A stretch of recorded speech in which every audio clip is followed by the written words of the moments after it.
Ignition sequence start.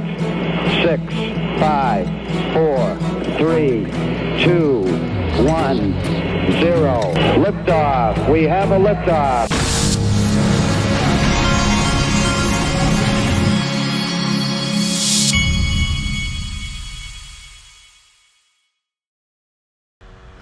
Hey everybody, this is the Digital Asset Investor, and Link2 has a special going today that I'm actually not allowed to tell you about.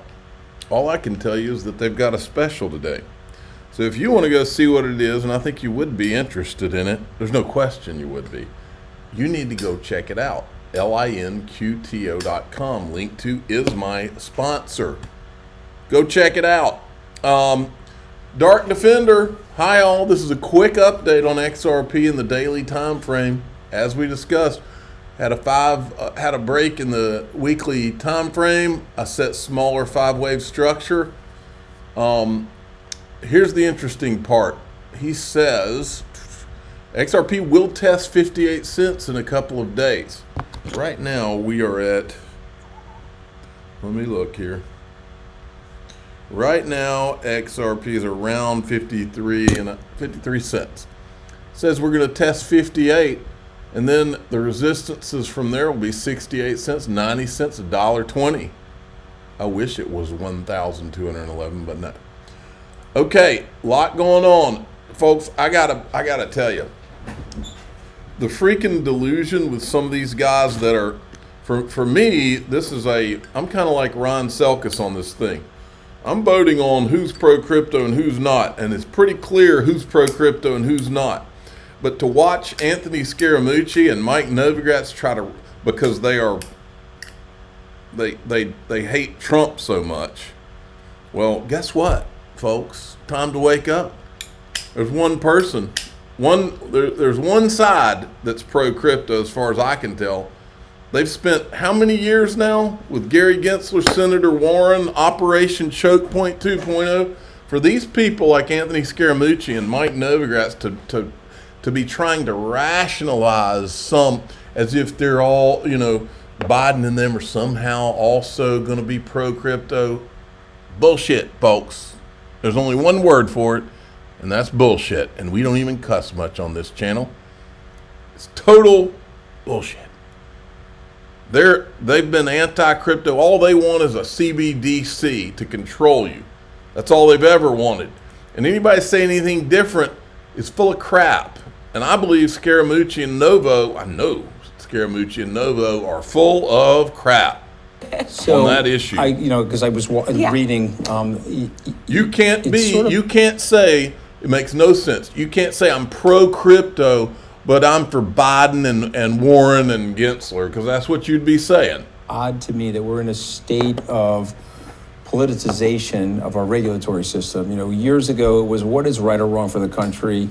How are we going to stimulate growth? How are we going to create transparency for investors and give investors a full understanding of the risk? Now we're like either hard right regulatory environment or hard left regulatory environment as opposed to left and right or wrong. And Gary Gensler is an example. I work with him at Goldman Sachs. He has taken the politics of this full hog, and so it's disappointing for us on Wall Street, because years ago, and there's a great book on this, Diana Henriquez wrote a book called Taming the Street.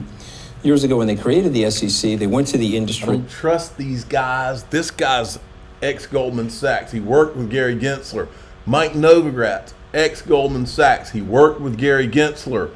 These guys he was knee-deep in FTX. Novogratz knee-deep in ETHgate. The legislators, the regulators, the administrators, and they work together to create the system that has been very successful in the United States for 90 plus years. Are we starting to see, though, a bit of a sea change, though, in Washington when you take a look at the fact... This is the part. Listen to him try to rationalize this. At least the street is a bit more optimistic that we are going to get some sort of approval. You have the House considering this legislation. You have the Senate pushing back on some of the regulation here. There does seem to be more bipartisan support here for crypto. So are we starting to see maybe that narrative change inside Washington? I hope so. Yeah. The problem is you have people that are in their 70s and 80s. Some of them are even closing in on 90 that are running this thing, and so they really don't have a full understanding of what's going on. Mike Novogratz said something to me yesterday, which I'll share with you guys. There are 85 million people in this country that own crypto in one form or another. There are 65 million dog owners. So you have more crypto owners than you have dog owners. I mean, just imagine a politician saying, I'm anti-dog. How would that go down, okay, with the body politic? So I think the Biden administration is looking at polling data and recognize that younger people, Hispanic community, African American community are in crypto. You guys really want to go that hard against crypto?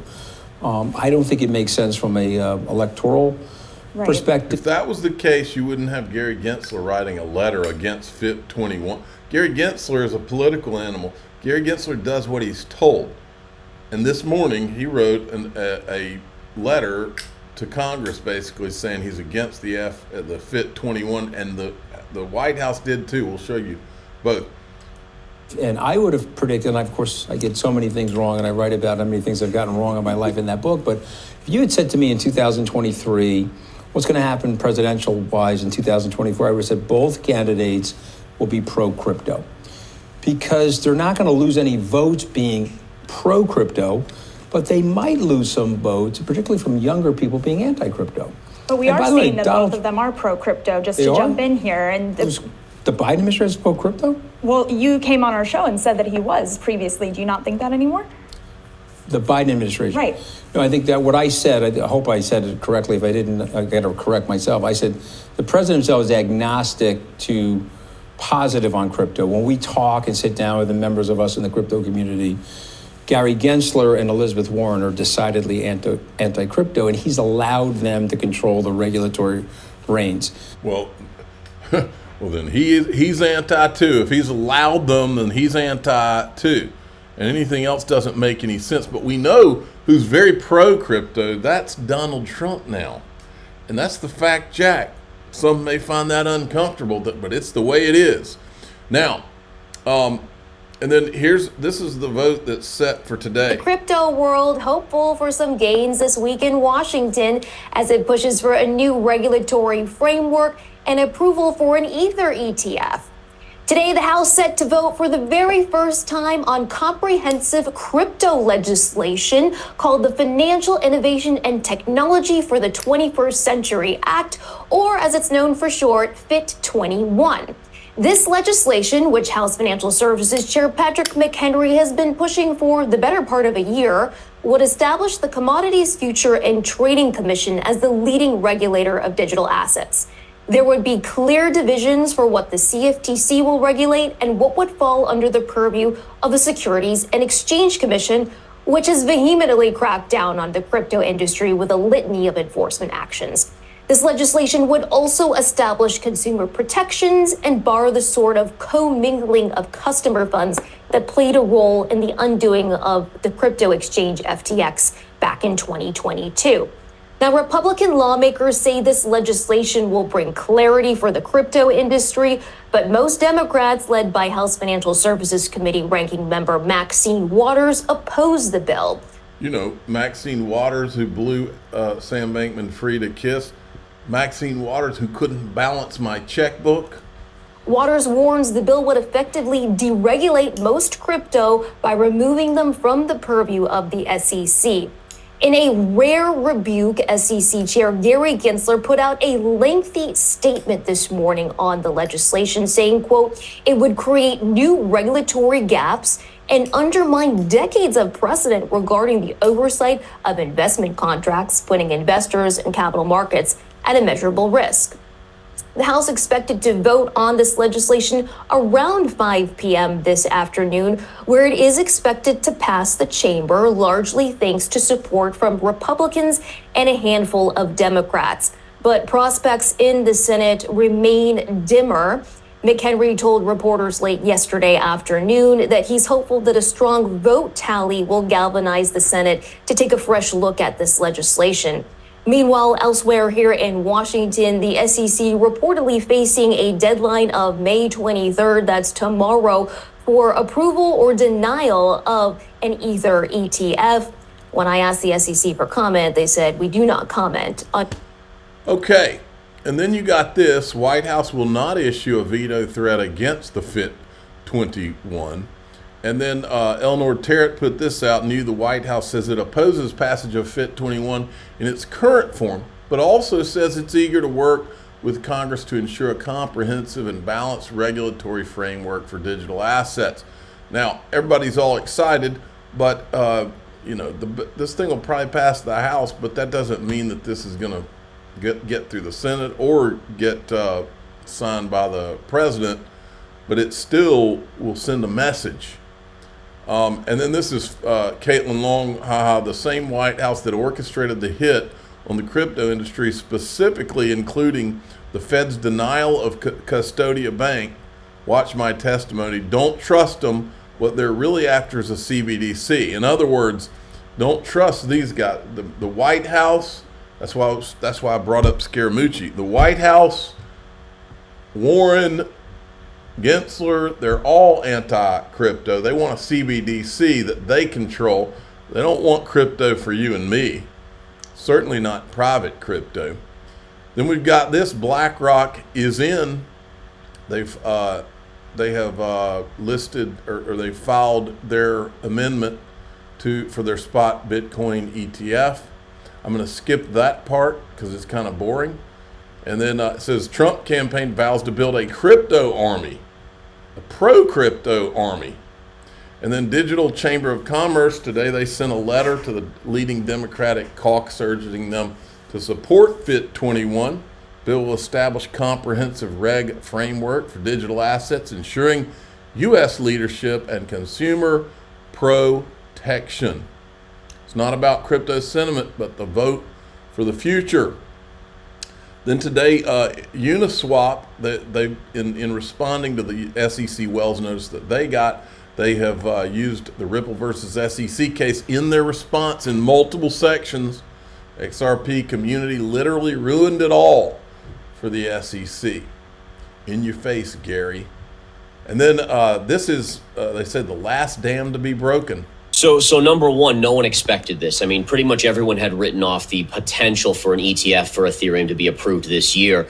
So this really is a curveball. And I think you place it now at 75% versus, 25, maybe not. So I could see, honestly, it wouldn't shock me to see them delay it once. But they open the door here, and once the door is open, it's hard for them to shut it. So it's just a matter of, at this point, when does it get approved? Is it, in the next week, like you're mentioning, or is it a little further out? But I honestly think it's coming. Yeah, I think I agree with you and Pomp. He's saying if they approve the CTF, they're improving the entire industry, which, of course, we know how big ETH is in terms of the ecosystem. And a lot of the tokens, that are moving on Ethereum as well. One, of course, that we've continued to watch has been Uniswap as well. So that's going to be a big one, I think, overall. So, folks, here's the part of this all that is a little disturbing to me. Let's say it does pass the FIT 21 does pass the House today, and then the Ethereum ETF is approved tomorrow by the SEC. The FIT 21 still has to go through the Senate and get signed off by the president, which is not likely. And so after the ETF for Ethereum passes tomorrow, are we not in the same exact place that we were with Bill Hinman's speech, where only Bitcoin and Ethereum have a free pass without any legislation and without going through a lawsuit? Aren't we in the same place? I think we really are. XRP's got a decision, but they're still wrapped up in the lawsuit.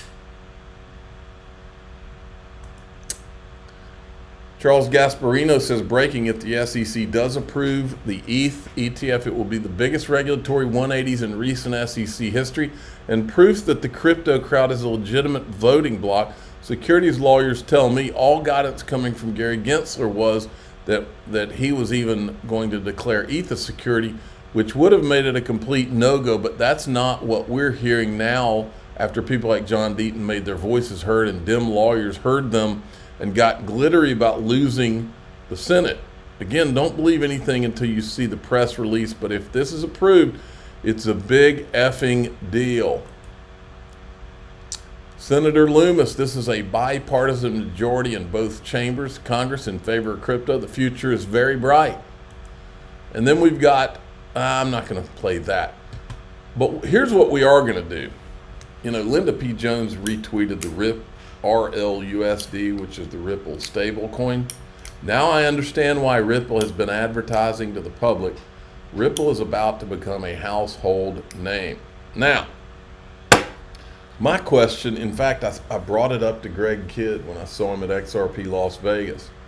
I said, Greg, is XRP, is the Ripple stablecoin going to do for XRP the same thing that it did, that Tether did for Bitcoin all these years? And anybody that denies that Tether literally drove the price of Bitcoin up over the last few years, you are just not being honest. So my question is, against that backdrop, and this is what we'll talk about in DAIXRP.com, what would that look like?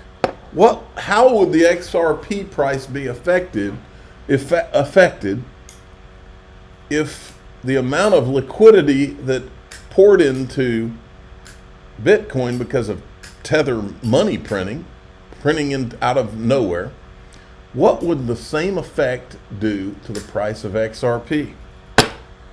I'm the digital asset investor. I'm not an investment advisor. This is for entertainment purposes only. Please subscribe, hit the like button, and tell your friends and family that is the question. And here we go.